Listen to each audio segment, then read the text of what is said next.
I know you're excited about our guest today. Yeah, absolutely. I had the pleasure of running into this really emerging entrepreneur. His name is Nana Arkful. Did I get that right? Non-archival. Yeah. Yeah, okay, awesome. Yeah, and he's building just a fascinating product with helping electrify current bikes, and then also is coming out with a few models himself. If you're interested in electronic bikes, but I really loved his mission around climate sustainability and the impact that his mobility device is having for other countries that may not have the modernized transportation infrastructures that we have. So thank you so much for coming on, Nana, today. I appreciate it. Yeah, of course. Great to be here. Thank you for having me. Absolutely. So, part of Savant podcast, we all love hearing about the entrepreneur's journey, right? So, just tell me a little bit. Just tell the folks just high level, what is Arcful and the business that you're building right now? Yeah. So, as Chris said, my name is Nana Arkful. I'm the CEO and founder of Arc Inc. Um, and essentially, we are a company that is revolutionizing transportation by transforming traditional bicycles into electric bicycles. My journey to ARC started from personal experience with struggling with access to mobility since I was 10 years old. I tried to convert my bike into a motor powered bike using my mom's lawnmower at 10. And My goodness. I'm Yeah. essentially living like my childhood dream right now, in that process. So that challenge then led me to explore, accessible, affordable transportation, and my background in physics and a self-taught engineer. It gave me the foundation to develop sustainable mobility solutions that transform lives. So ARC is a direct response of economic and environmental barriers that limit access to mobility, especially in low income communities and worldwide. Wow. Yeah. So, yeah, tell us a little bit about kind of like those immediate problems when you first started building the business that you were running into, and sort of where this vision has sort of evolved into today.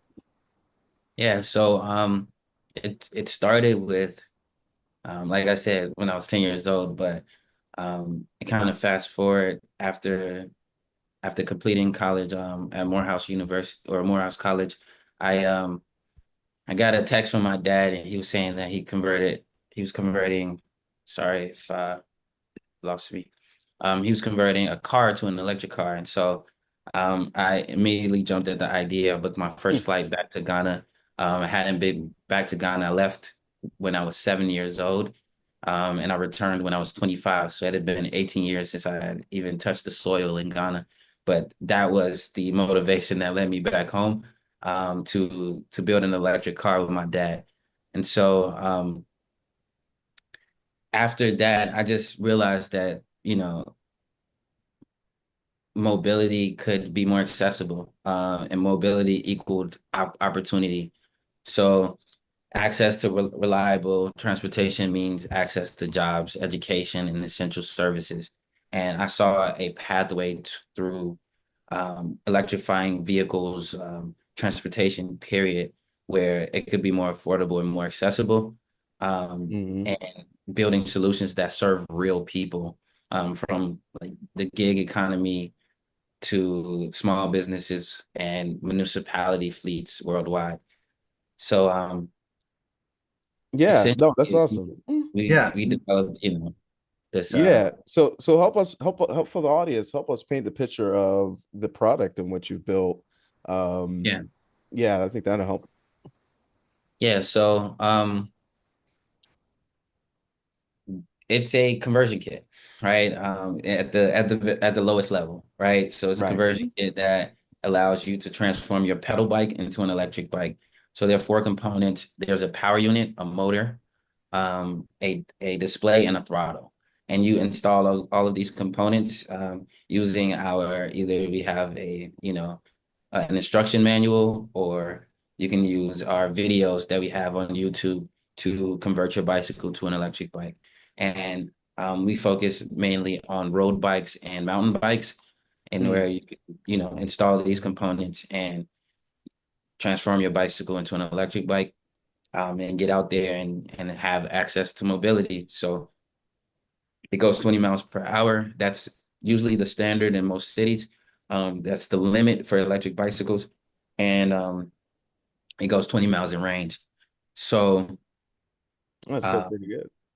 yeah, yeah. So, you know, bicycles are mostly used as a form of transportation. Over 1 billion bikes, or 1 billion people ride bikes daily, right? Um, Wow. However, you know, bike commuters, including delivery riders, law enforcement, essential workers, they are all limited by the distance and fatigue, right? And so e-bikes are a solution, but their high costs of ownership and maintenance, um, especially in emerging markets, are a huge constraint. Yeah. So, and we have existing conversion kits, but they're pretty complex and unreliable, and they lack the proper customer support. So we believe like 90% of the market is honestly untapped because of these reasons. And you know, it just takes the right conversion kit. We believe that e-bikes are kind of an unsustainable solution where, you know, they're just too expensive, and there's just so many, there's this broad scope of them Right. where when you take them to a bike shop, they're like, get this thing out of here, you know, for like, I was For lack of better word. Yeah. yeah, get this thing out of here, because you know they don't know where to source the parts. They don't know what the parts are, what the company who created the bike, who they are. But the great thing about a bicycle is they've been working on at the bike shops. They've been working on bikes for 100 years, right? So they know how to service the bike. And so the great thing about, you know, what we do with the conversion kit is we decouple that the e-bike, right, by giving you the electrification components and the still having, sorry again, um, I'm using a third party peripheral camera. So sorry about the All um good here. No, that's yeah, good. It's all good. yeah. So us decoupling the system allows for bike shops to service the bike normally how they've always done it, and then for us to take care of the electrification components if anything goes wrong. Um, you know, our product can go 1 to 5,000 miles depending on how rigorous you are. You know, if you're riding every day, if you're going long distances, if you're, you know, hitting potholes, then, you know, you're more in the thousand mile range. But um, if you're going, you know, if you're not using it as frequently and you're taking very good care of it, you know, it can Yeah. last you 5,000. And the product is $500 compared to $2,500 for a Wow. normal e-bike. Oh my So goodness. Yeah. it's a very low barrier to entry, where people can have access to mobility. That's just our main goal, to provide access to mobility. Um, there's the three most important things to any human being is a roof over their head, the food in their mouth, and the way they get around. And so we're Mhm. taking care of that third piece. Yeah. Yeah, I mean that's incredibly awesome that and so unique that you've been able to not we're not just creating an e-bike, but we're creating those conversion kits so that we can adapt to that larger market and really start some of that early user adoption. So I Yeah. love that. What is some of the growth that you're seeing now that you've sort of launched the product and you're here in the United States? What have you been seeing in terms of your own business and people's responses for what Yeah. you're building? Yeah, so we've secured. I do want to say, I want to go back to the product. I want to talk about Okay, go how, ahead. Yeah. you know, so this kit is plug and play, right? Right.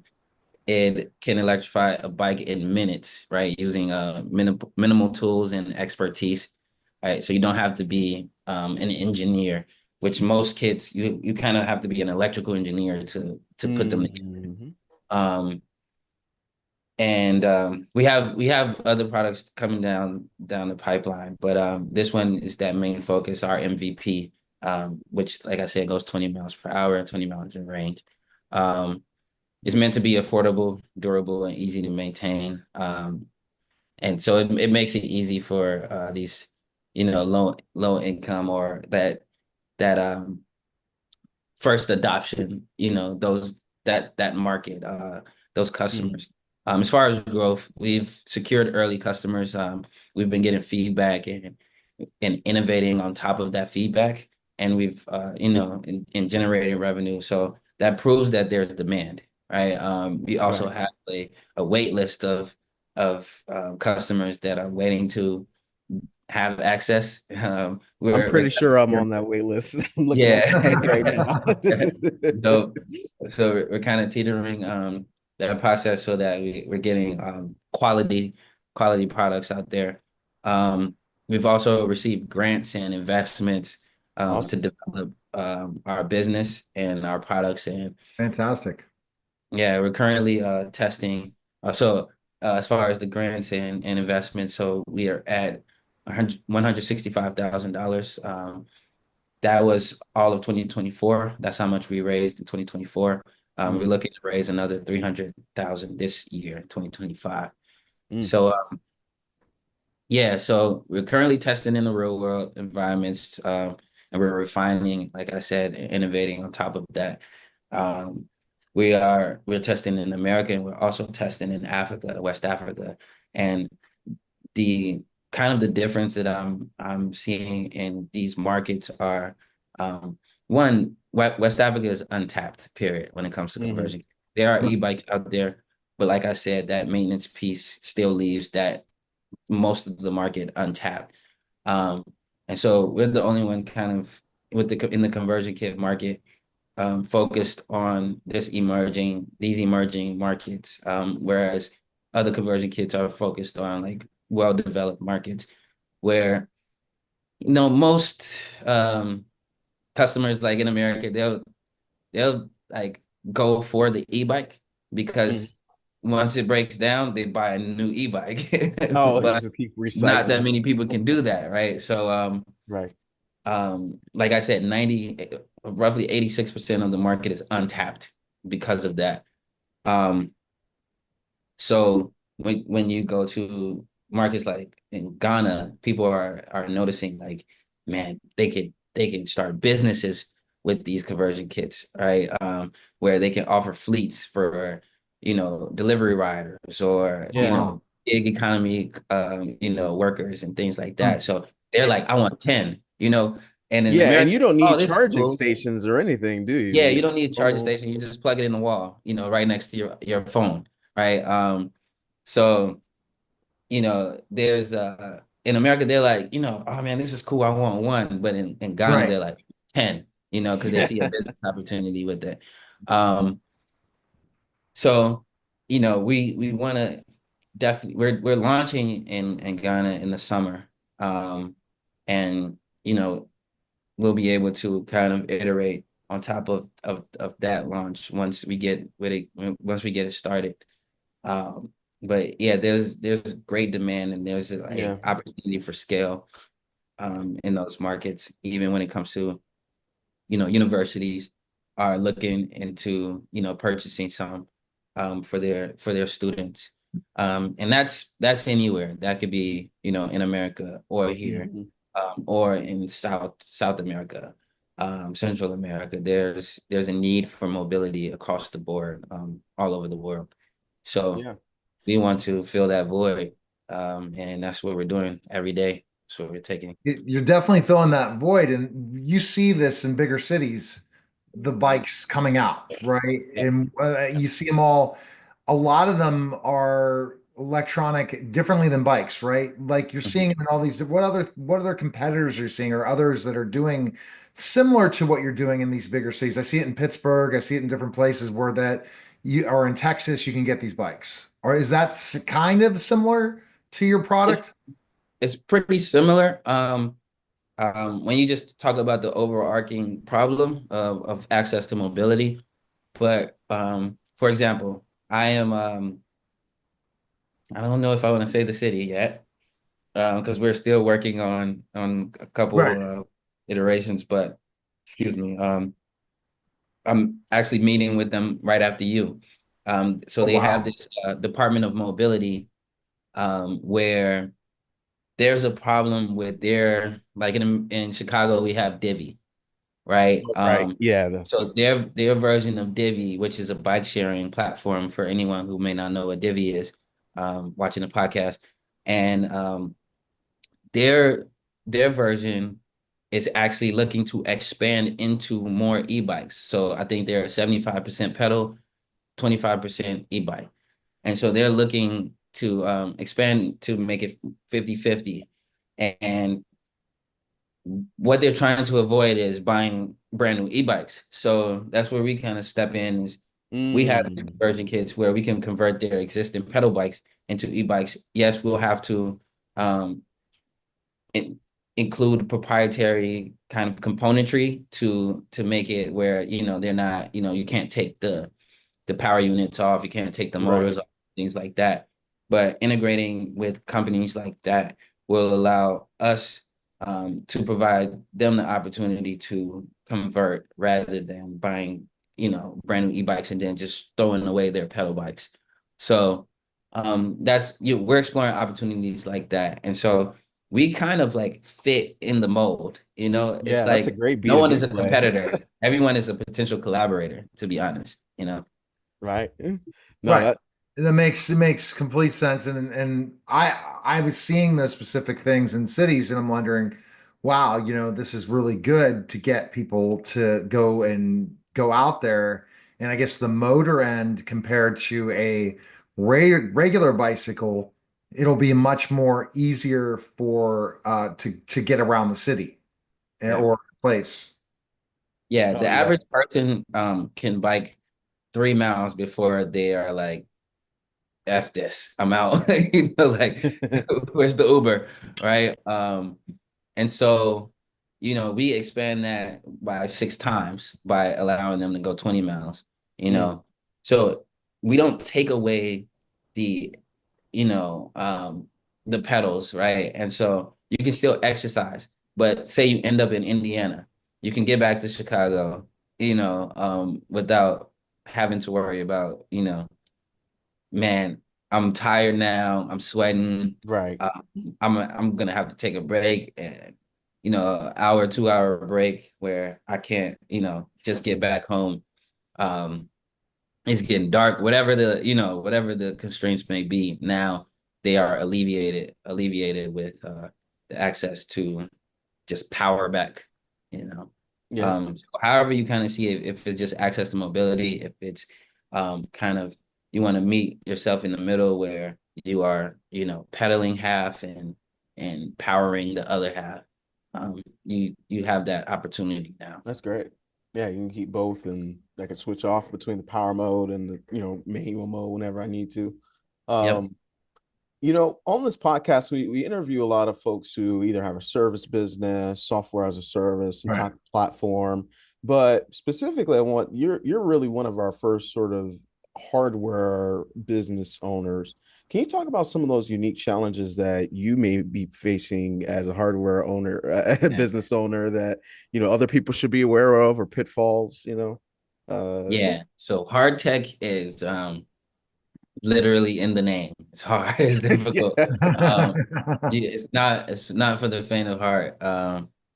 It requires the diligence that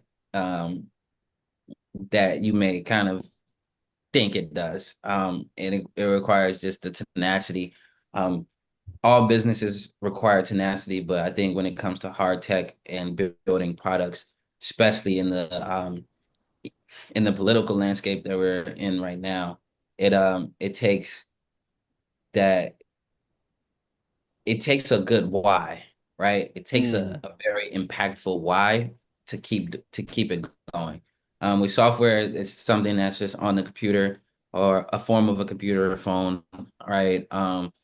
And you can just kind of deploy that technology. But when it comes to hard tech, it's physical. It's about you have to think about shipping costs. You have to think about so many other things that are involved.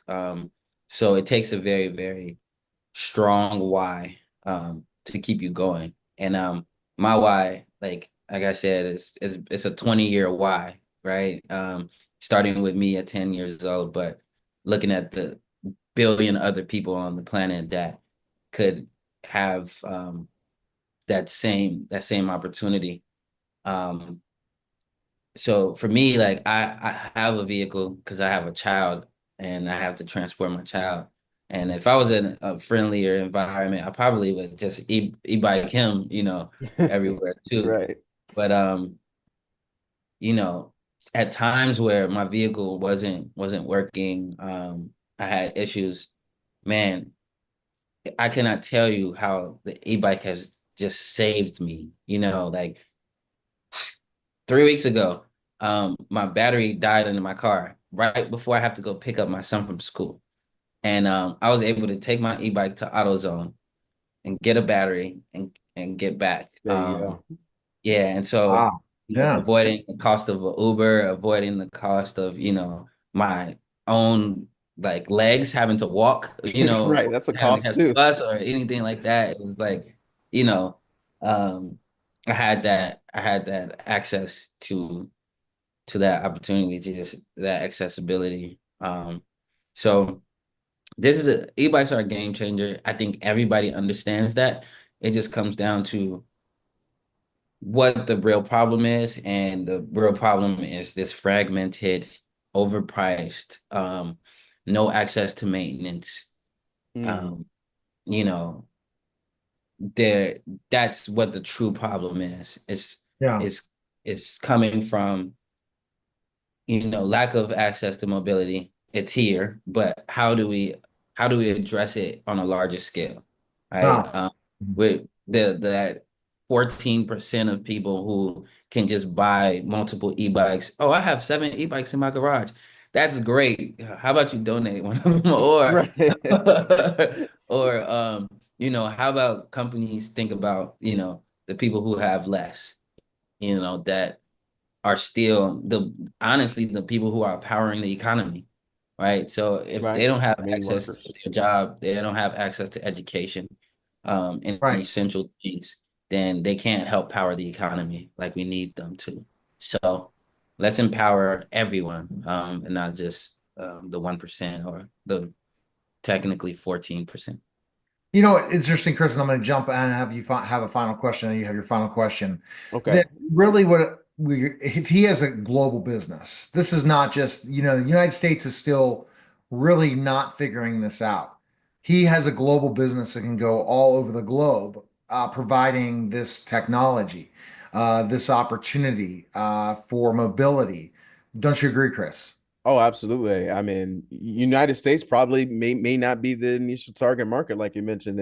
It may be some of those countries where they need some of those mobility things right away, right? Yeah. I can see the target market in the US, but I also can see that he has a lot more verticals to go towards. I mean, other That's what I was thinking too. countries. Yeah. Mhm. I agree with both of you. Yeah, the great thing about building a business is that exploratory, you know, part of it, where you can, find who your true core customer is and then expand on that.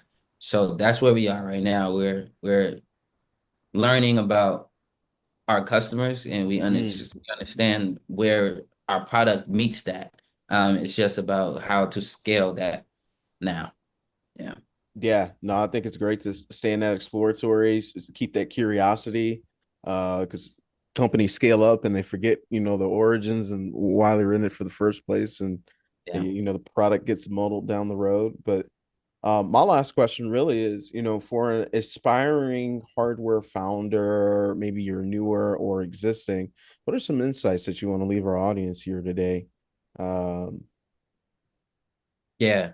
I would definitely say, when it comes to, if you're trying to start a business around hard tech or any business, what you first want to do is you want to find customers. You want to build that very like you want to build that ugly baby. It's how, a lot of a lot of coaches or mentors in the space talk about it.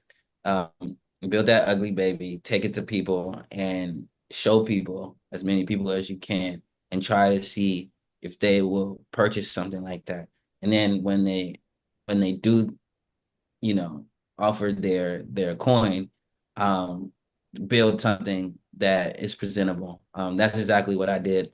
I built something. It looked like I strapped a bomb to a bike when I First was time riding around, right? around. Yeah, it was like everything was zip tied. The battery was zip tied onto onto the frame of the bicycle. And people were like, I want one of these. And I was like, okay, let me go back, let me dial it back and actually build something that is a product that, you know, it's like when you unbox it, it looks like, feels like when you just got an iPhone. All Yeah. right. And so that's what I kind of, dial back and did. And you really just want to focus on the customer. You want to focus on customer discovery first. And then don't even incorporate the company yet. Just focus on finding customers. Interesting. Hmm. Yeah. I Yeah. love that. Love that. Yeah.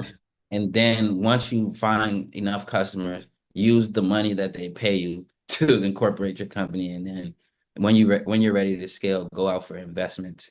Um, yeah, that's what I would say. Oh, those are wonderful insights. I appreciate it. Thank you so much. Neil, anything else on And your no, end? no, not at all. Where's the best place we can find information on you for people all over the world interested in your Yeah. product? Yeah. Any listeners or people watching, if you want to find us or support, if you're a business, if you're a government official, let's talk about electrifying your fleet. If you are a delivery rider or a daily commuter, please sign up on our website for our early adopters program, which is actually a discounted cost on the conversion kit. Our website is www.arcglobal.com, ARKE global.com. If you're an investor or partner, let's work together to bring this sustainable mobility solution to millions of people around the world. Essentially, hopefully billions. We kind of look at ourselves as like NVIDIA, The NVIDIA bikes, NVIDIA huh? for transportation, right? So you know how NVIDIA kind of integrates into computers, right? They are that piece that powers or grow creates a opportunity for computers to grow exponentially or be exponentially faster, smarter, and things like that. That's what we're trying to build at ARC. And that's what we're building at ARC. So that's what we want to provide. And just follow our journey. Follow us on social media, ARC Global on every platform. And like I said, our website, www.arcglobal.com. If you have any questions, reach out to our email, community@arcglobal.com. And that's about it. All right, well, fabulous. I love this energy.